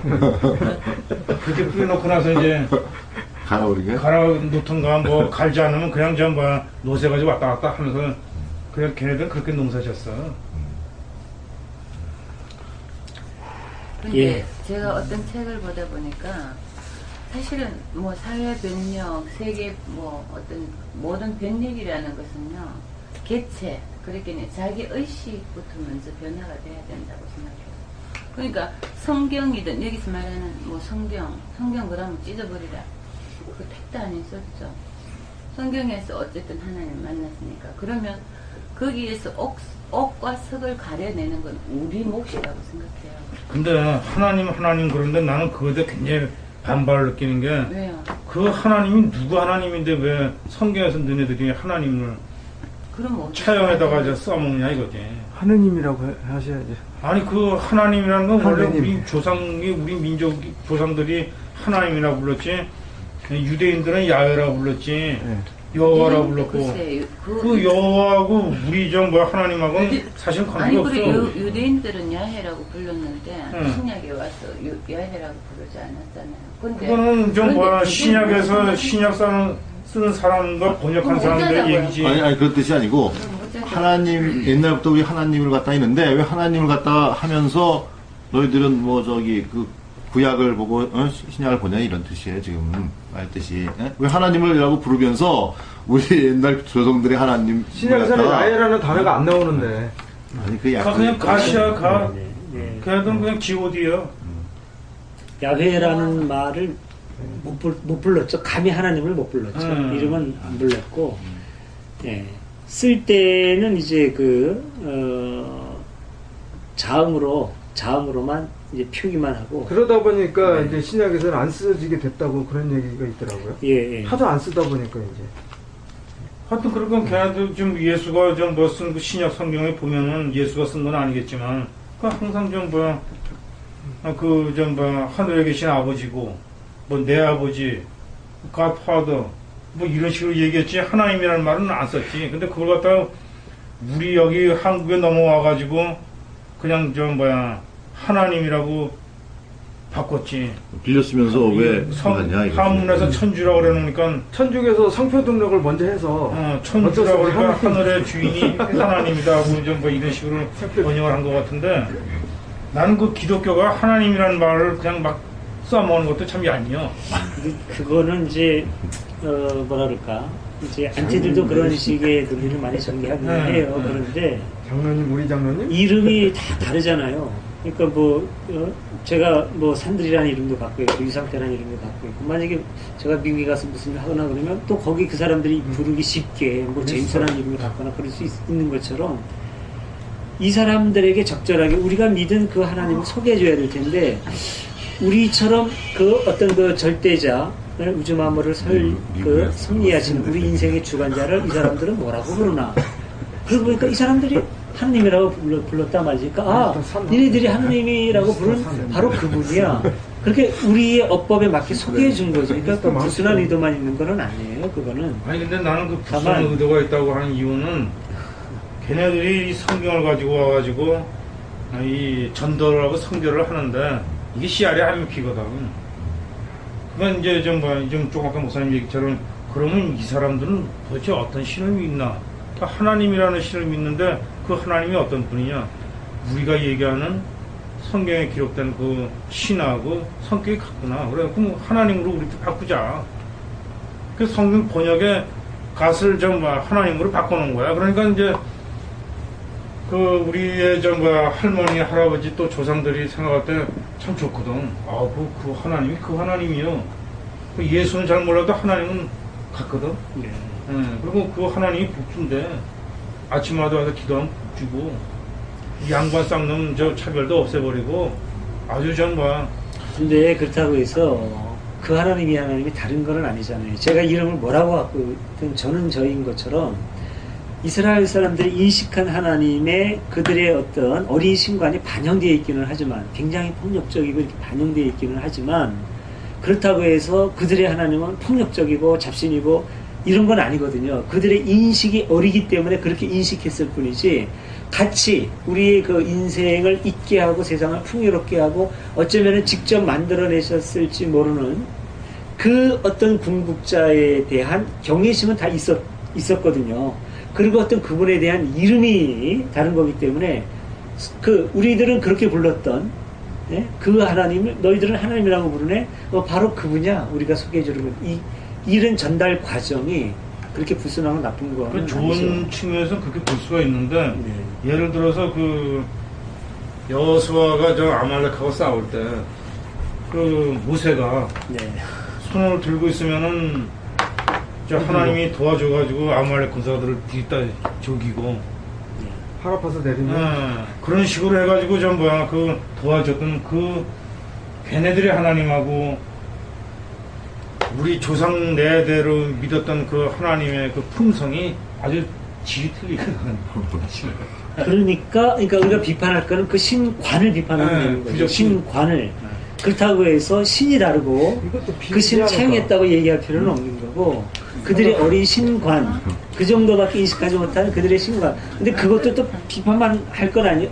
그 시대거든요. 그 시대. 지금의 우리의 시대로 봐서는 그게 참 유치하고 나쁘다고 볼 수 있지만 그들의 정확한 그 상황에서는 우리 민족을 도와주는 하나님인 게 당연한 거죠. 마치 우리가 일본하고 임진왜란때 전쟁을 했을 때 우리의 하느님은 외적들을 쳐부수는 하나님이어야만 되는 거예요. 우리 생각에는. 저 침략자, 우리하고 싸우는 저 원수를 쳐부수는 하나님이야. 그래야 옳은 하나님이죠. 근데 조영기는 그 70만 성도들한테 어떻게 가르치냐면은 그때에 배 몰고 들어왔던 적장 유신?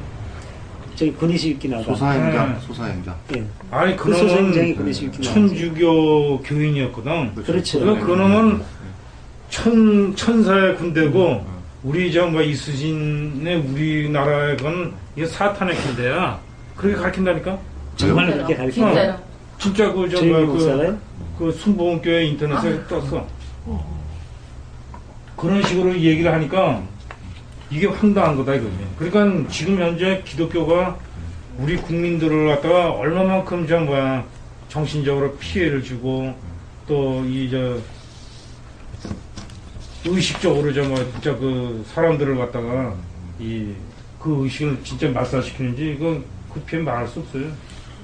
그러니까 이제 그 신관을 극복해야 되는 거고, 만약에 조영기 목사가 와전되지 않고 정말 그렇게 얘기했다면 그 양반 역시 그 어린 신관을 넘어서야죠. 아무리 교회 크게 하면 그거 뭐 하나요? 그거 다 헛개비지. 헛개비 장난이고. 어릴 정도가 아니고 철부지 아주 망나니 철부지라고. 철부지라기보다는 그 사람은 이 울산에서 배출한 참 시대적인 영웅인데 망나니 그 철부지. 얼마나 큰 교회를 세웠고 전 세계 1위의 목사 사람이에요? 목사인데. 아 그러면 뭐 히틀러도 뭐 그러면 마찬가지죠. 그 사람 그건 그 사람 영웅으로 신앙은- 영웅으로 봐야 되지. 그러니까 그는 그렇게 생각하면 안 되고요. 아니, 그 역설적인 표현이죠. 근데 지금 내 얘기는 그 사람이 서대문에서 천막교회를 할 때는 할 때부터 이제 시작해서 그 사람이 이제 점점 성장했는데 그 사람이 이 폐결핵으로 죽게 됐는데 자기가 죽으면 죽고 살면 살리라고 이제 산속에 들어가 기도하고 그 폐병을 이겼어. 그래서 요거 있잖아요. 요거 때문에 네네네. 요거 좀 우리 좀 마무리하고 정리하죠. 이제 그 네. 본문하고 좀 거리가 있는 얘기는 우리 마치고 네. 하도록 하겠습니다. 다시 또 하실 말씀 없으신가요? 네. 예, 없으시면 우리 공동축도 의미를 새기면서 같이 하겠습니다. 우리 주 예수 그리스도의 은혜와 아버지 하나님의 사랑과 성령의 보호 인도하심이 우리 가운데 영원토록 함께 하소서. 아멘. 이렇게 예배를 마치고요.